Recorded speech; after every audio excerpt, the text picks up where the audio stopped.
This story was written especially for Miss Zara Luz, and it begins with music.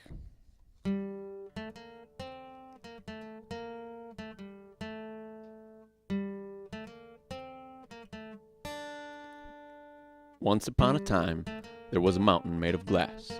People called it the Glass Mountain. The Glass Mountain was blue or green or red, depending on the time of day or the time of year.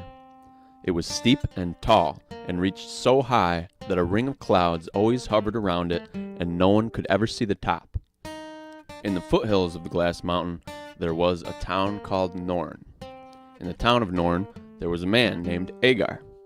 One day, after a big storm, Agar found a strange-looking branch on the ground. He picked it up and pricked his finger on a thorn. Then he got very sick. A medicine woman named Rifi came to heal him, but she found, much to everyone's disappointment, that she wasn't going to be able to help him. The thorn was from a boppleberry bush, and the only thing that could cure him was medicine made from boppleberries. Agar had a daughter named Bebby, and when Bebby heard this, she spoke up and said, "What's a boppleberry? Why can't we just go pick some?" "Boppleberries," the medicine woman said, "only grow on the Glass Mountain. The stick your father picked up must have fallen from the mountain top." This was bad news because no one had ever climbed to the top of the Glass Mountain before. The mountain was impossible to climb. Not only was it too smooth, it was also guarded by cloud biters. Cloud biters were glass giants that lived on the side of the Glass Mountain. They didn't move much, so they often looked like statues in the side of the mountain. But whenever someone came to climb the mountain, the cloud biters would awake and chase them off. When Bebby heard this, she said, "I don't care about cloud biters. I'm going to go get some boppleberries. I'm going to go right now." Rifi put a hand on Bebby's shoulder and said, "There's no way to climb the Glass Mountain. It's getting dark anyway. You need to stay here with your father." Then the healer left, and Bebby and her dad were alone.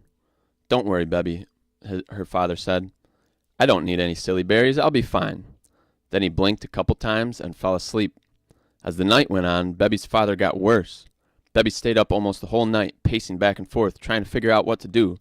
By morning, she had decided. Rifi came back early, before the sun was even up. When Rifi wasn't looking, Bebby left and headed to the Glass Mountain, carrying only a little pouch to hopefully put the berries in. The sun came up just as she reached the base of the mountain.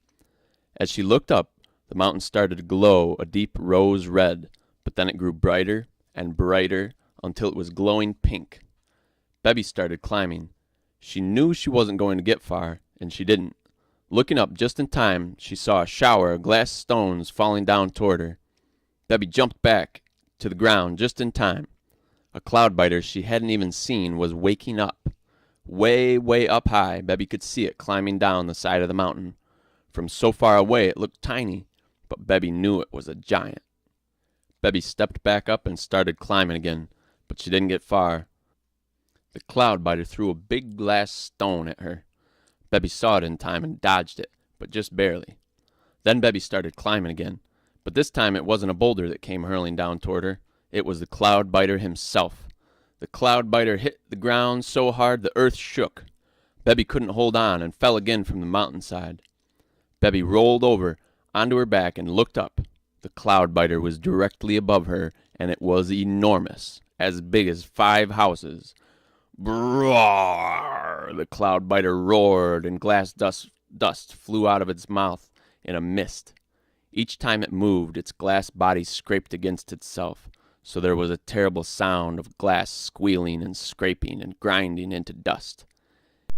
It had big, crooked glass teeth, a wide jaw, a big, high forehead, and cold, crazy-looking glass eyes that were gray in the center and looked like dirty snowballs.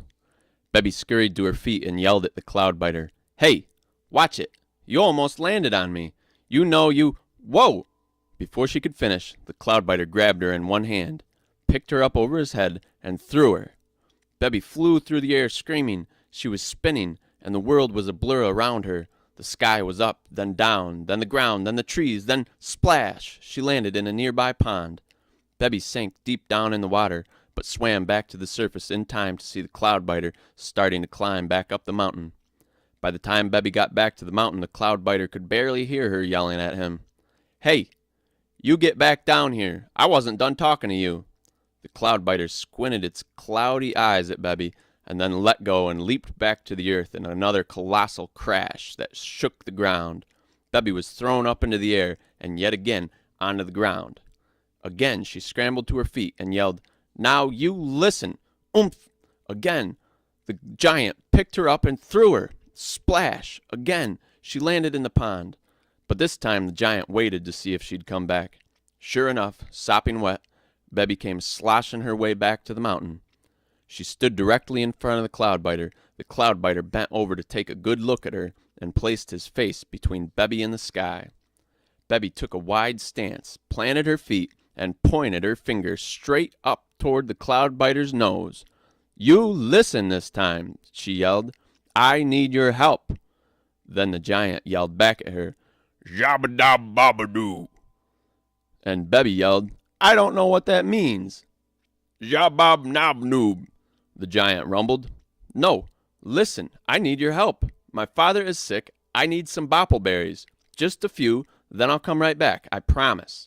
I just need a few boppleberries." What Bebby didn't know was that even though Cloudbiters were sworn not to let anyone climb the mountain, they could recognize when a heart was true. And when a heart was true, they would do anything they could to help that heart. And this Cloudbiter recognized what kind of heart Bebby had. The Cloudbiter cocked his head sideways, touched his chest with his hand, and said, "Mamgo ram ram?" Bebby thought maybe his mind was changing. "I can't climb your mountain, so..." Bebby took a deep breath and said, "I need you to get me to the top of the mountain." "Wambo?" the Cloudbiter said as he pointed to the top of the mountain. "Yes," Bebby answered, though she didn't really know what he said.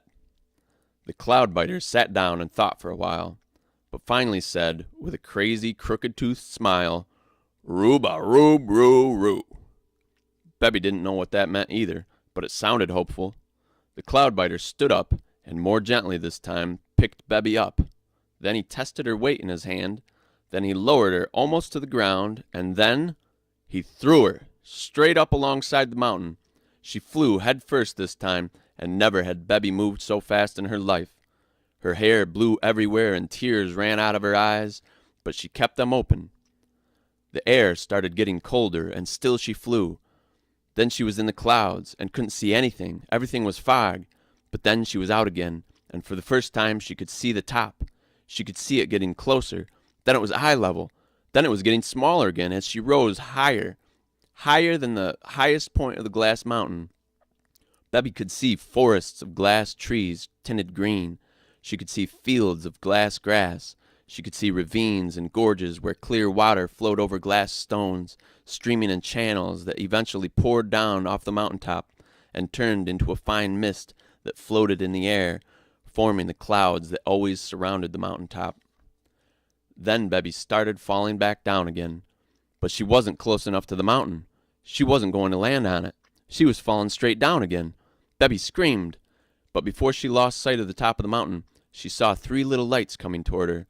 These little lights grabbed hold of her clothes and pulled her toward the mountaintop. Falling more slowly now, Bebby looked to see what these little lights were. They were fairies, little winged fairies that glowed with a white light. "Hold on," the fairies said, all talking together. Bebby looked and saw she was being carried toward the mountaintop. Not carried exactly. Bebby was too heavy for the fairies to carry, but they were slowing her fall and moving her toward the mountain. Bebby fell gently into a field of glass grass. Bebby was scared she might cut herself at first, but when she hit the ground, the glass just crumbled into a fine dust that felt like sand on a beach. The fairies let her go and flew in circles around her. "Are you okay?" they asked. "Yeah, thanks," Bebby answered. "I think you saved my life." "How did you do that?" the fairies asked. "Do what?" Bebby asked. "How did you fly up here like that?" "Oh, a Cloudbiter threw me." "A Cloudbiter? A Cloudbiter helped you?" "Yeah," Bebby said. "Oh," the fairies said in wonder. "Oh, she must have a true heart."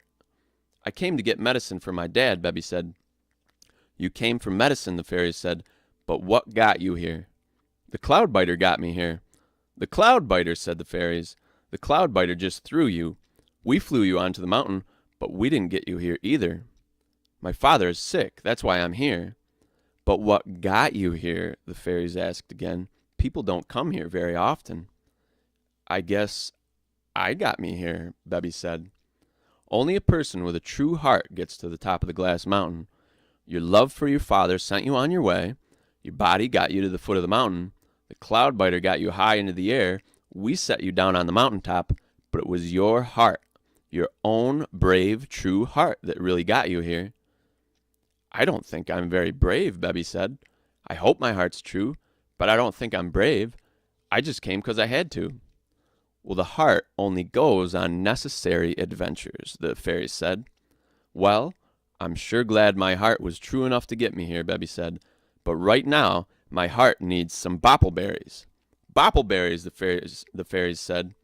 "Your medicine is boppleberries? Oh, no." "Yes, boppleberries," Bebby said. "Why do you say, oh, no?" "We say, oh, no, because the Grangor won't let us anywhere near the boppleberry bushes."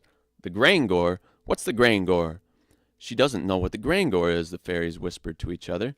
Then they said, "The Grangor is a hideous beast with a giant nose and ears. His body is long and fat, and his tail stretches toward the sky in a spiral. He's stupid as a rock, but fierce as a tiger, and he won't let us anywhere near the boppleberries." "I don't care," Bebby said. "I need some boppleberries." "Oh," they said, "she has a true heart. Maybe she could get past the Grangor." "Will you take me there, please?" Bebby asked. The fairies paused for a moment.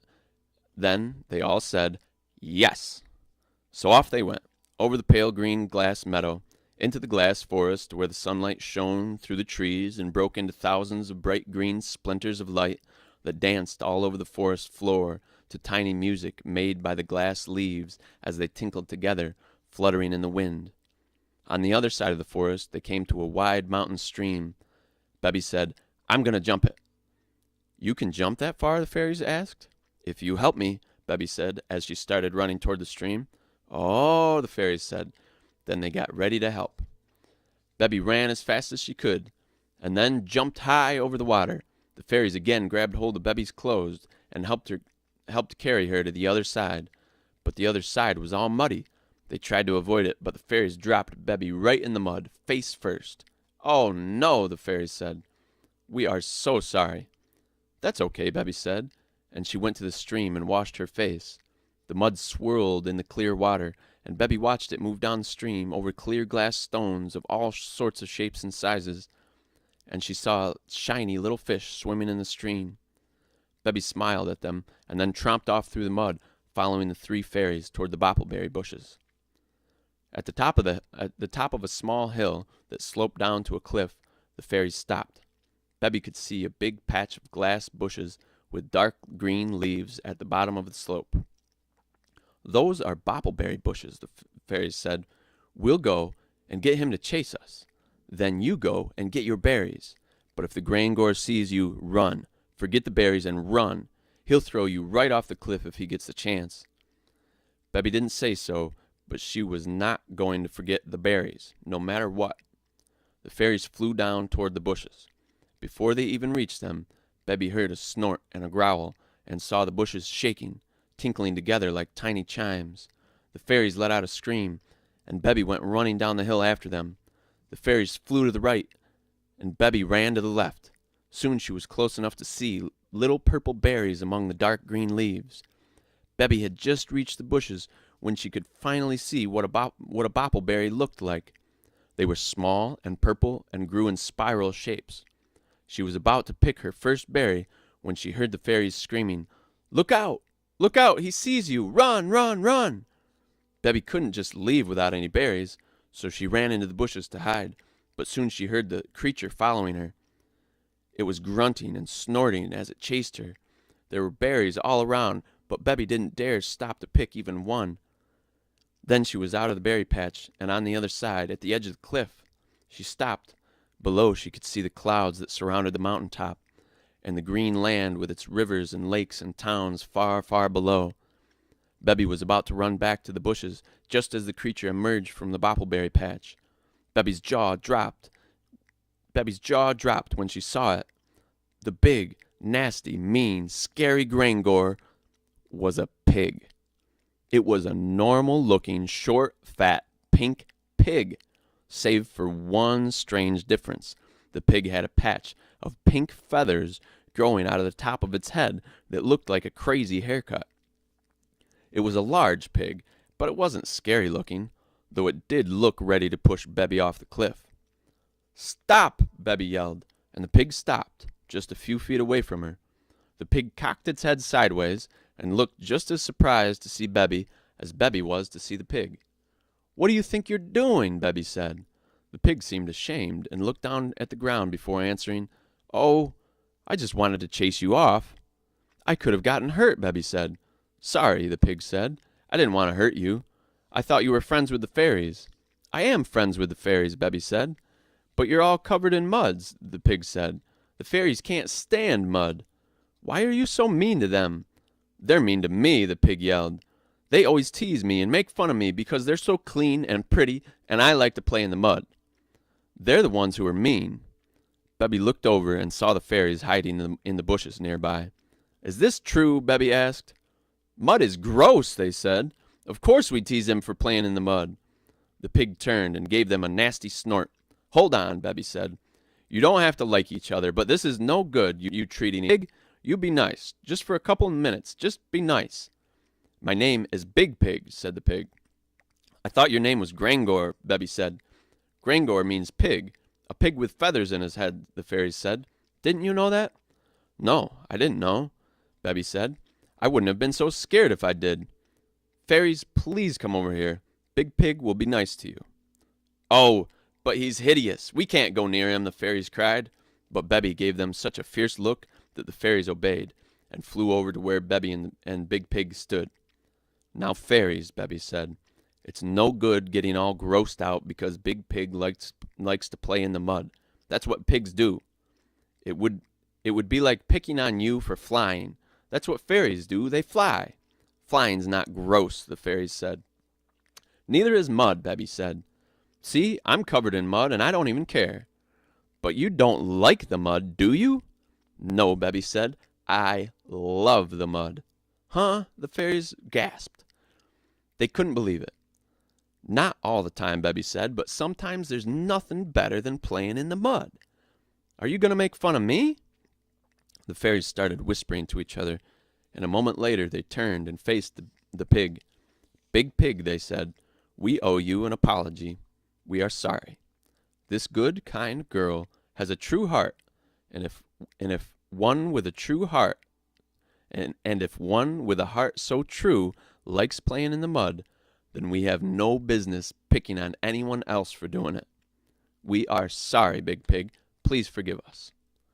"I'm sorry, too, for chasing you all the time," Big Pig said. "I never wanted to hurt you, just scare you." Big Pig and the fairies made their peace, and Bebby was able to pick all the berries she wanted. But once her pouch was full, Bebby realized something. "I've never tasted a boppleberry." The fairies spoke up and said, "I don't know if you should. People start acting really strange when they eat boppleberries." But Bebby wasn't really listening. She popped a handful of berries in her mouth, and her eyes got really wide. "Wow, they are so delicious! I've never tasted anything so good." They were sweet and juicy and so tasty they made her tongue tingle. But what none of them really knew was that while boppleberries tasted so very good, they made a person forget what is most important to them.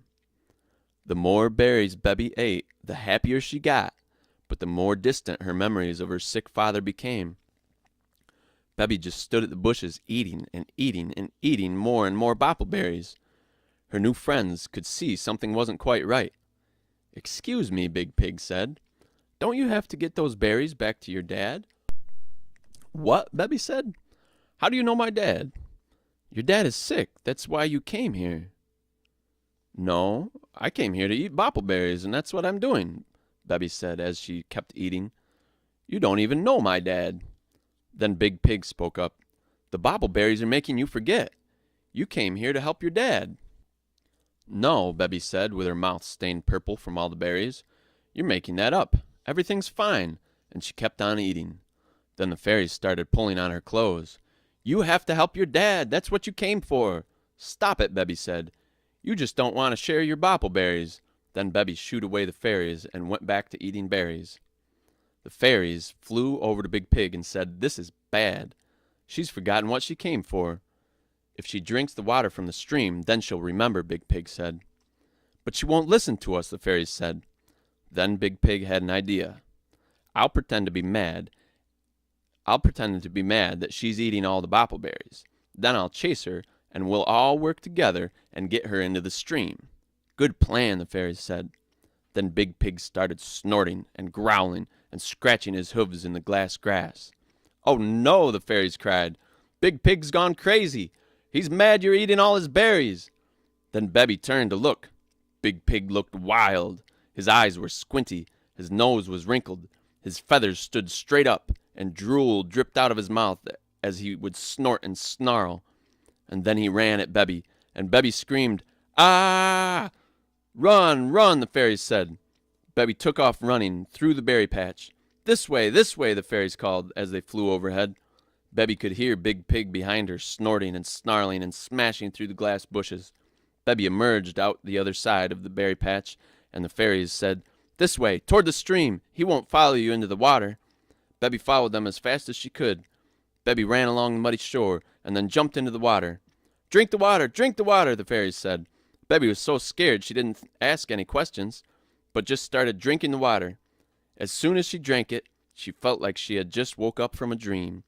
Her eyes cleared, her memory returned, and she stared at Big Pig, who stood on the shore, in the mud, smiling at her. "You saved me," she said. "I had forgot, but you saved me." Then Bebby jumped out of the water and dove into the mud and gave Big Pig a big hug. Thank you," she said. The fairies flew above them. We helped too, they said, and couldn't take it anymore. They too jumped down into the mud, and all 5 of them had a great muddy celebration. They were all covered in mud from top to toe, splashing and playing, smiling and laughing. After a great muddy celebration, they all washed up in the stream. Bebby checked to make sure she had all the berries she needed, and she did. But then she realized something else. The fairies saw the look on her face and said, "What's wrong?" "I don't know how I'm going to get down now," Bebby said. "I don't know how I'm going to get these berries to my father." "Oh no," the fairies said. "We can't help you there. We can't go any lower than the clouds." Big Pig spoke up and said, "I can help you." He came over to Bebby, bowed his head down in front of her, and said, "Here, pluck a feather." "Are you sure?" she said. "Yes," said Big Pig. Bebby grabbed hold of one pink feather, and with a quick pull, she plucked it from the pig's head. "That is a magic feather," Big Pig said. "With that feather you can float slowly and safely back down to the ground." "Oh, thank you, Big Pig," Bebby said. Then they all went together to the mountain's edge. Bebby thanked all of them and told them that she hoped to come back and visit again soon. She said, "Even with a heart true like mine, I still need good friends." Then, with her boppleberries in her pouch and her feather in her hand, Bebby stepped to the edge of the mountaintop. "Are you sure this feather is magic?" Bebby asked. "Yes, I'm sure," Big Pig answered. "We trust him," the fairies said. "Okay," Bebby said. "Here goes." Bebby held up her feather and jumped. But she didn't fall like she normally would. She floated slowly down, about as fast as if the fairies were holding her. She had plenty of time to turn around and wave goodbye to her friends. They were all waving back at her. Then she floated down into the clouds and could see nothing for a short while. Then she emerged from the clouds and saw the cloud biter who had helped her sitting on a cliff. "Thank you," she said, and waved to the cloud biter. "Brow row roo," the cloud biter said, and Bebby was pretty sure that meant "you're welcome." By turning the feather in her hand, Bebby could guide which way she floated. She steered herself toward town. By the time she reached the ground, the whole town had come out to see who this strange girl floating down from the glass mountain could be. Bebby landed right at her front door. Reefy, the medicine woman, came out of the house and saw Bebby holding her pouch. "Are those?" the medicine woman asked. "Yes," Bebby said, "boppleberries." And Bebby handed Reefy the pouch of boppleberries. The medicine woman made the medicine, and her father did get better. He made a full recovery. All the people wanted to know what the glass mountain was like, but when Bebby opened her mouth to tell them, she realized she couldn't remember. All she could remember was going up into the clouds and then coming back down out of the clouds. All she had left was a feeling, but it was a very precious feeling. She knew she had been on a great adventure. Bebby told them the only thing she felt for certain. She told them it was beautiful. The end.